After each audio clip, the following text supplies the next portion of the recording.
segundo ejercicio tenemos un skylift que tiene una longitud de 1 kilómetro que se levanta verticalmente, entonces sería 200 metros cuando está en operación.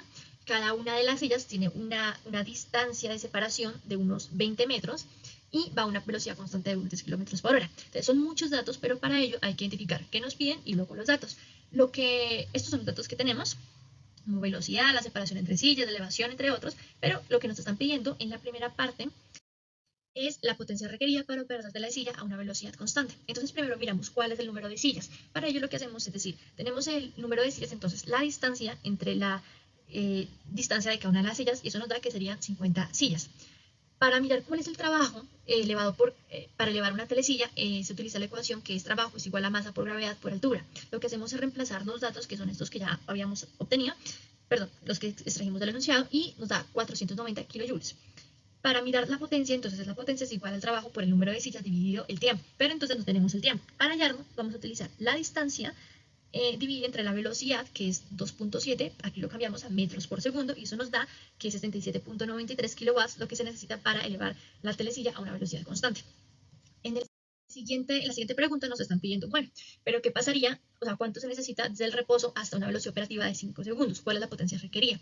Para ello miramos que como la aceleración es constante, tenemos una velocidad final que es de 2.77 metros sobre segundo, la velocidad inicial que sería 0 y en un tiempo de 5 segundos. Eso nos da 0.5 metros sobre segundo al cuadrado.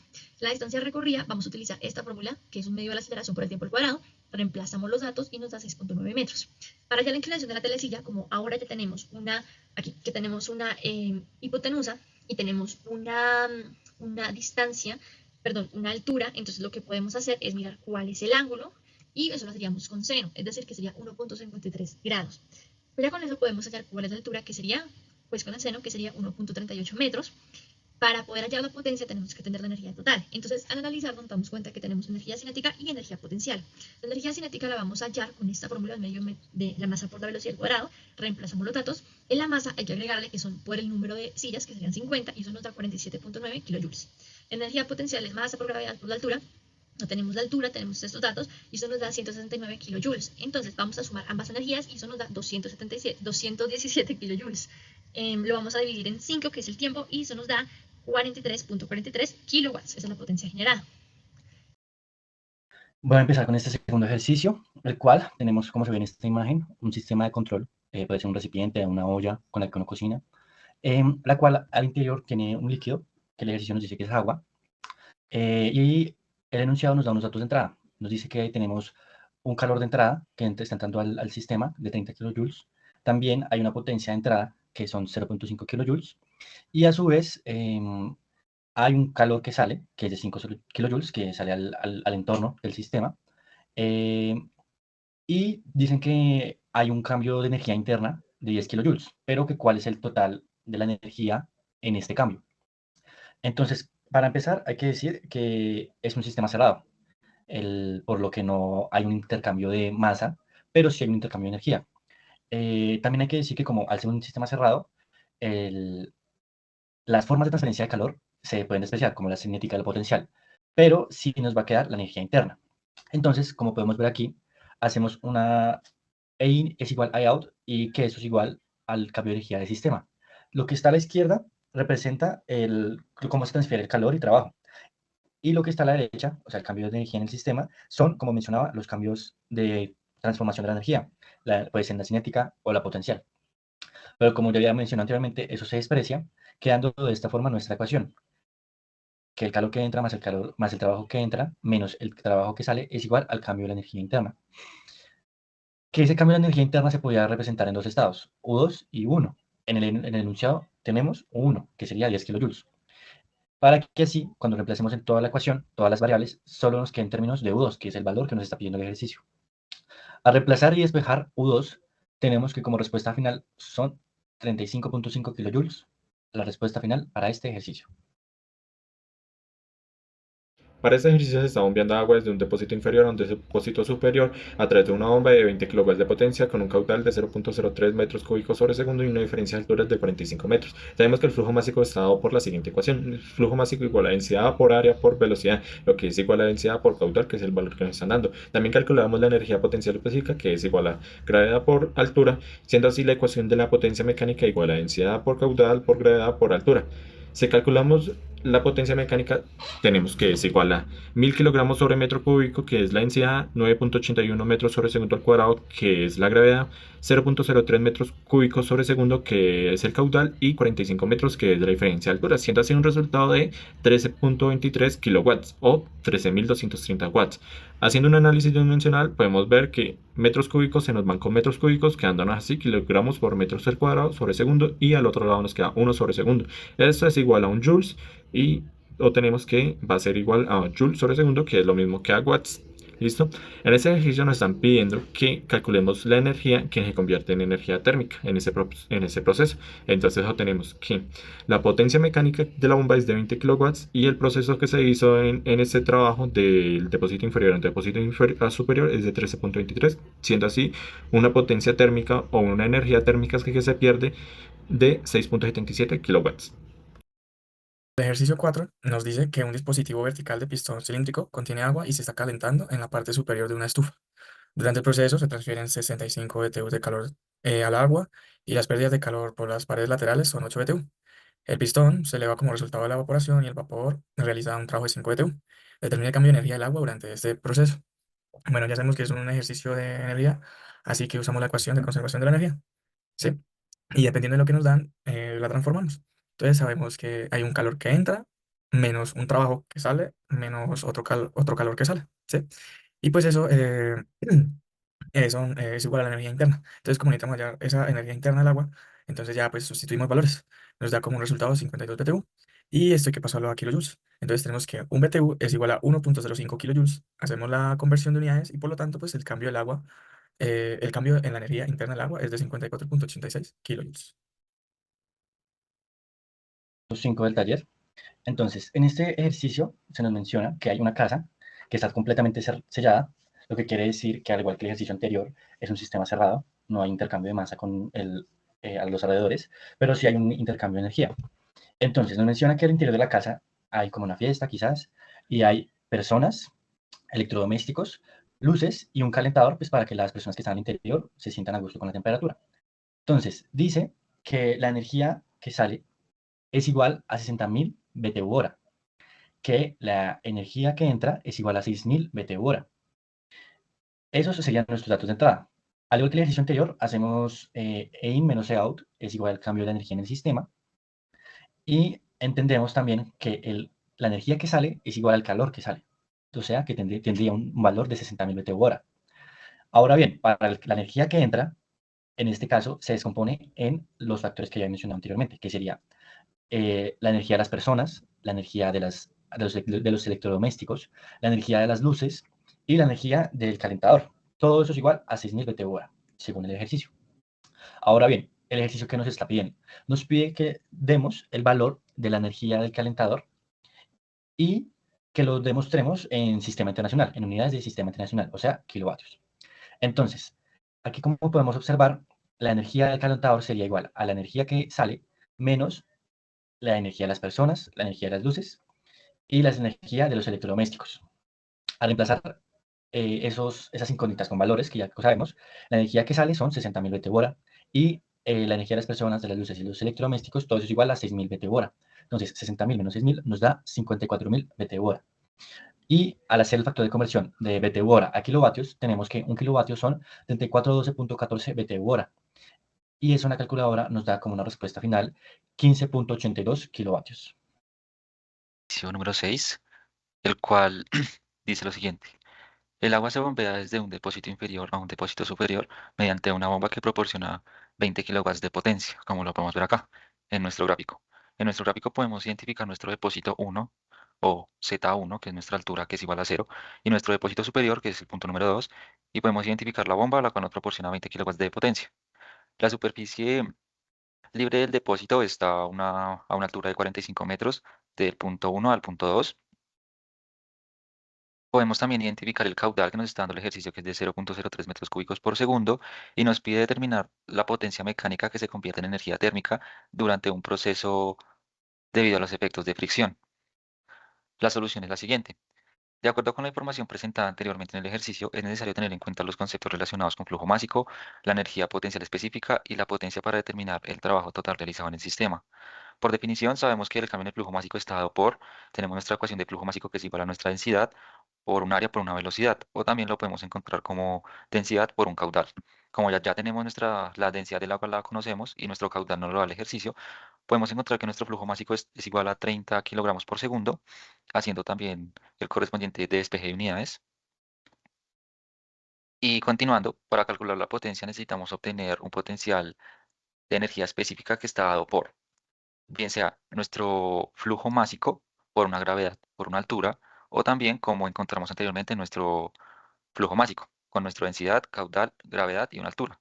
En este caso utilizamos la última, que está dada por la densidad del agua, el caudal que nos proporciona la bomba, una gravedad y nuestra altura que también nos dan ejercicio, lo cual nos resulta que es equivalente a 13,24 kilowatts de potencia. Finalmente, la potencia mecánica se convierte en energía térmica debido a los efectos de fricción. Aquí simplemente lo que hacemos es una diferencia entre esa energía o esa potencia que nos está brindando la bomba inicialmente y la energía potencial específica que acabamos de encontrar. Es decir, restamos la energía potencial de la bomba menos la que acabamos de encontrar, que es 13,24 kilowatts, lo cual nos da un resultado final de potencia de 6,7 kilowatts. Entonces, para esta primera parte tenemos una pared que tiene dos temperaturas distintas en cada una de sus caras y un grosor. Lo que nos están pidiendo con este ejercicio es básicamente que determinemos cuál es la tasa de transferencia de calor en la pared. Entonces, para ello vamos a primero identificar los datos, que son la constante térmica, un área, diferencia de temperatura y un grosor. Estos datos los vamos a reemplazar en esta fórmula y nos va a dar 1.35 watts o 1.035 kilowatts. Y con esto tenemos la transferencia de calor para una pared plana. Ejercicio 8 del taller, el cual nos plantea que hay un pedazo de vidrio, por así decirlo, que tiene un área de 2 por 2 metros, con un espesor de 0.5 centímetros. En este pedazo de material, por así llamarlo, queremos saber la transferencia de calor que hay en un periodo de 10 horas y también qué pasaría si el espesor del vidrio ya no son 0.5 centímetros, sino 1 centímetro. Entonces, para este ejercicio, primero que todo, definimos nuestros datos de entrada. Como ya lo he mencionado, tenemos el espesor. Aquí está representado en metros, serían 0.005 metros. El área, que es 2 por 2 metros. El cambio de temperatura, porque el enunciado nos menciona que tenemos una temperatura 1 y una temperatura 2. La primera es de 15 grados centígrados, la segunda es de 6 grados centígrados. También nos da un valor de conductividad que es igual a 0.78 vatios sobre metro por grado centígrado. Y una vez teniendo claro todos los datos de entrada, tenemos que emplear la ecuación de transferencia de calor, la cual es la que tenemos aquí abajo, donde K es el valor de la conductividad térmica, A pues es el área del material, en este caso 2 por 2, el delta de T pues sería el cambio de temperatura y L es el espesor. Una vez teniendo claro todas las variables de esta ecuación, procedemos a reemplazar por los datos que ya tenemos. Entonces sería K es igual a 0.78 vatios sobre metro por grado centígrado, el área es 2 por 2 metros, el delta de T sería 15 grados centígrados menos 6 grados centígrados, y esto sobre el espesor, que sería 0.005 metros, para que no tengamos problemas con las unidades. Esto dando como resultado final 5.616 kilojoules sobre segundo, o también conocido como kilowatts. Ahora bien, como queremos saber la tasa de calor que hay en cierto tiempo, ¿qué es lo que tenemos que hacer? Coger la ecuación de la transferencia de calor y multiplicarla por el delta de T, en este caso 10 horas. Pero a esas 10 horas tenemos que pasarlas a segundos para que las unidades no tengamos ningún problema. Entonces, de la ecuación de la transferencia de calor nos dio como resultado 5.616 kilojoules sobre segundo. Y esto multiplicado por 10 horas, y de una vez hacemos el factor de conversión de que en una hora hay 3.600 segundos. Al hacer esta operación en la calculadora nos da un resultado final de 202.15 kilojoules, dando como respuesta a lo primero que nos pide el ejercicio. Determina la transferencia de calor en un tiempo de 10 horas. Ahora bien, ¿qué pasa si el espesor es de 1 centímetro? Entonces, en ese caso que la transferencia de calor se duplicaría, ya que se duplica el espesor del material, dándonos como resultado 101.08 kilojoules. una turbina eólica y nos están pidiendo, entonces, primero, que tenemos que hallar cuál es el diámetro de esa turbina y lo segundo es cuál es la potencia que genera esa turbina. Vamos a extraer estos datos, tenemos la potencia, tenemos la presión, tenemos temperatura, la velocidad, el diámetro del rotor y la constante y vamos a mirar el diámetro. Entonces, para ello tenemos que tener la fórmula que es de la constante de conservación de masa de energía, que sería esto de acá. Pero entonces, como las densidades van a ser lo mismo, porque es en el aire, la densidad no cambia, entonces estos se van a cancelar y solamente nos va a quedar simplificado como lo tenemos ahí. Así que vamos a despejar el área 2, que es precisamente en donde queremos hallar, porque tenemos el área 1, y en el área 2 decimos, listo, tenemos el área 1 dividido las velocidades y eso nos va a dar esta área. Pero entonces el área 1 es pi cuartos por el diámetro cuadrado. Despejamos pi, hacemos la raíz, reemplazamos los datos y eso nos da 7.7 metros. Y en la última parte, de la pregunta, nos piden la potencia generada. Entonces para ello se va a utilizar esta fórmula de acá. Pero entonces tenemos que hallar primero el flujo de masa y la densidad. Entonces, para hallar el flujo de masa, el flujo másico, entonces tenemos la densidad, pero antes entonces la densidad se halla de esta forma, con la presión, el R, que es la constante del gas por la temperatura, y eso nos da 1.18 kilogramos por metro cúbico. Vamos a reemplazarlo aquí por el área por la velocidad 1, tenemos el flujo másico, que nos da 365, esto lo vamos a reemplazar aquí por la velocidad, y al final nos va a dar que la potencia es de 3.99 kilowatts. Listo. Ejercicio número 10. En una habitación de 4 metros por 5 metros por 6 metros debe ser calentada por un calefactor de resistencia de Zócalo. Se desea que el calefactor de resistencia pueda elevar la temperatura del aire en la habitación de 7 grados Celsius a 25 grados Celsius en 15 minutos. Suponiendo que no hay pérdidas de calor desde la habitación y una presión atmosférica de 100 kilopascales, determina la potencia requerida del calefactor de resistencia. Supón calores específicos constantes a temperatura ambiente. ¿Listo? Lo primero es que nos dicen que la presión atmosférica es de 100 kilopascales. Con eso ya podemos sacar diferentes datos, como es la constante del gas, en este caso pues sería el aire, y sería R igual a 0.2870 kilojoules sobre kilogramo por Kelvin. Y también encontramos que el calor específico a volumen constante es de 0.718 kilojoules sobre kilogramo por Kelvin. Ahora, vamos a usar la fórmula derivada de la ecuación del balance energético. Esta ecuación solo funciona mientras que la energía cinética y la energía potencial son iguales a ceros dentro del sistema. Entonces, tendríamos que la potencia por un diferencial de tiempo es igual a masa por el calor específico por un diferencial de temperatura. ¿Sí? Ya hallamos los datos, entonces toca ahora encontrar el volumen del aire, que bueno, nos dan las dimensiones de la habitación, serían 120 metros cuadrados. Pasaríamos a la temperatura Kelvin, ya que la constante de gases está en Kelvin y el calor específico también lo dan en Kelvin. Entonces serían 5 grados Celsius más 273, 278 Kelvin. Ahora con la ecuación de los gases ideales vamos a encontrar la masa del aire dentro de la habitación. Nos da, nos da 150.4 kilogramos. Y pues ahí ya sería simplemente usar la ecuación anterior hablada y despejar potencia. Y así poder encontrar la potencia que requería para calentar la habitación a 25 grados Celsius en 15 minutos. Y la potencia sería 2.399 kilowatts. En este ejercicio tenemos un tubo el cual a través de una resistencia calienta agua. La resistencia es de 7 kilowatts y tenemos una temperatura de entrada de 15 grados Celsius y de salida de 70 grados Celsius. Como primer paso tenemos que convertir esta temperatura a Kelvin, siendo así una temperatura de entrada de 288.15 kelvins y de salida de 343.15 kelvins. Acá en este ejercicio tenemos que aplicar una ecuación, la cual es la del balance energético, la cual es esta. De esta ecuación podemos eliminar muchas variables que no entran dentro de nuestro sistema. Y si asumimos el aire como un gas ideal, con un CP constante, obtenemos nuestra ecuación. Entonces tenemos la potencia que va a ser igual al flujo másico por el CP por la diferencia de temperaturas. Pero como nos están pidiendo el flujo másico, tenemos que despejarla de nuestra ecuación, quedándonos de esta manera. Si resolvemos, entonces vamos a tener 7000 watts sobre 4.18, que es nuestra constante, por la diferencia de temperaturas, teniendo así un resultado de 30.44 kilogramos sobre segundo. Si hacemos un análisis dimensional, sabemos que nos va a quedar joules sobre segundo, que va a ser igual a watts, joules sobre kilogramos por Kelvin, que es nuestra constante, y Kelvin, que es la diferencia de temperaturas. Si hacemos ley de la oreja, nos queda joule por kilogramos por Kelvin sobre segundos por joule por Kelvin. Entonces eliminamos Kelvin con Kelvin, joules con joules y nos queda kilogramos sobre segundo. Entonces ya sabemos que el caudal másico del agua en el tubo es aproximadamente de 30.44 kilogramos sobre segundo.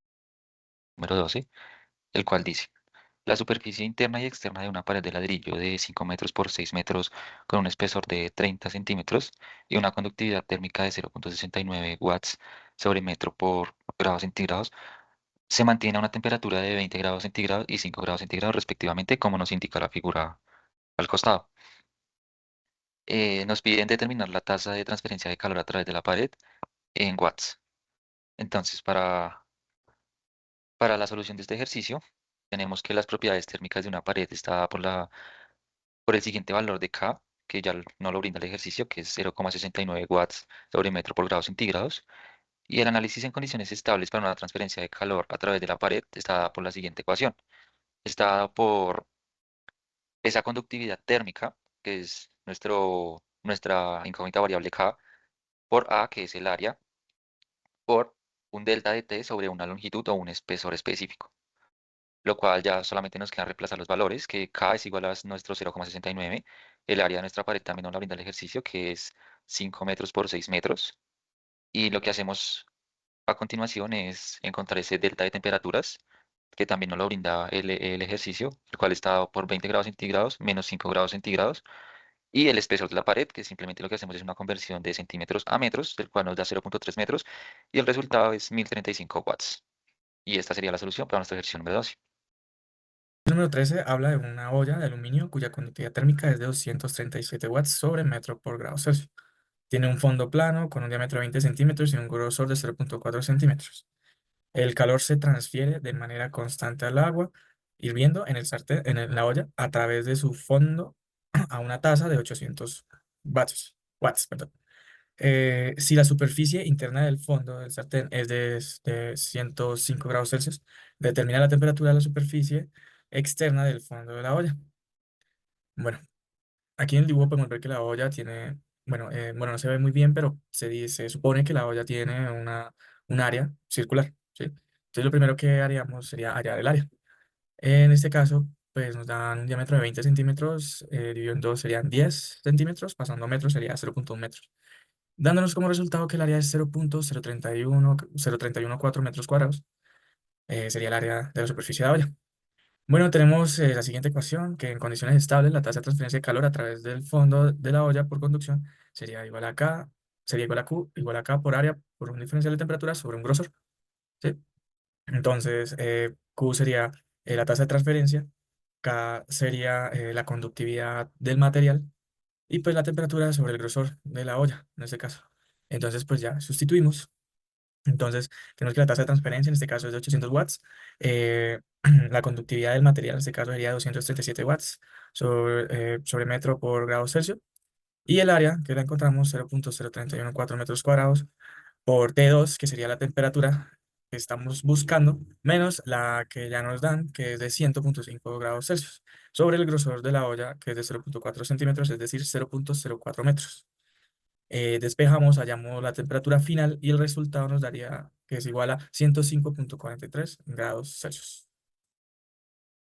En este ejercicio vamos a analizar una sección de un ducto de un sistema de aire acondicionado. Nos dan los siguientes datos. Una longitud del ducto de 4 metros, un diámetro de 0,20 metros, una presión de entrada de 100 kilopascales, una temperatura de entrada de 65 grados Celsius, una temperatura de salida de 60 grados Celsius y una velocidad promedio de 3 metros sobre segundo. Como primer paso vamos a calcular el flujo másico de nuestro sistema. Entonces, como no nos dieron una densidad, pero si nos dieron una presión del aire, vamos a calcularlo por medio de la ley de los gases ideales. Y si reemplazamos los valores, nos va a dar esta ecuación y nos va a dar este resultado, donde nos dio un resultado de 0,0971 kilogramos sobre segundo. Acá hacemos el análisis dimensional para comprobar las unidades y como segundo paso vamos a aplicar nuestra ecuación de balance energético, donde ya sabemos que de acá tenemos que expresar varias unidades porque no entran dentro de nuestro sistema. Y si asumimos el aire como un gas ideal con un Cp constante, obtenemos nuestra ecuación final, donde la potencia va a ser igual al flujo másico por el Cp por la diferencia de temperaturas. Acá tenemos los datos que nos da el ejercicio y si lo reemplazamos dentro de nuestra ecuación, obtenemos un resultado de 487,92 watts, siendo así la tasa de pérdida del calor del aire en el ducto hacia el ático. Bueno, para finalizar nuestro taller tenemos el ejercicio número 15, el cual nos dice lo siguiente. Considera un colector solar de placa plana colocado horizontalmente en el techo plano de una casa. El colector que vemos en la imagen tiene unas dimensiones de 5 pies de ancho por 15 pies de largo. La temperatura promedio de la superficie expuesta del colector es de unos 100 grados Fahrenheit y la emisividad de la superficie expuesta de dicho colector es de 0,9. Nos piden determinar la tasa de pérdida de calor del colector por convección y radiación durante un día tranquilo cuando la temperatura ambiente del aire es de 70 grados Fahrenheit y la temperatura efectiva del cielo para un intercambio de radiación es de 50 grados Fahrenheit. Nos dicen también que tomemos el coeficiente de transferencia de calor por convección de la superficie expuesta como 2.5 BTUs sobre hora por pie cuadrado por grados Fahrenheit. Para este ejercicio, ya que nos están brindando varios datos, primero hacemos como un block en donde vamos a hacer las dimensiones y a separar cada uno de los datos que nos están dando en el ejercicio, como lo hicimos a continuación. Tenemos que los datos proporcionados, las dimensiones del colector solar, el ancho, lo determinamos como W, que es 5 pies, y su largo o su longitud total, que es de 15 pies. Y el área, pues bueno, es multiplicar el ancho por la longitud, que lo haremos más adelante.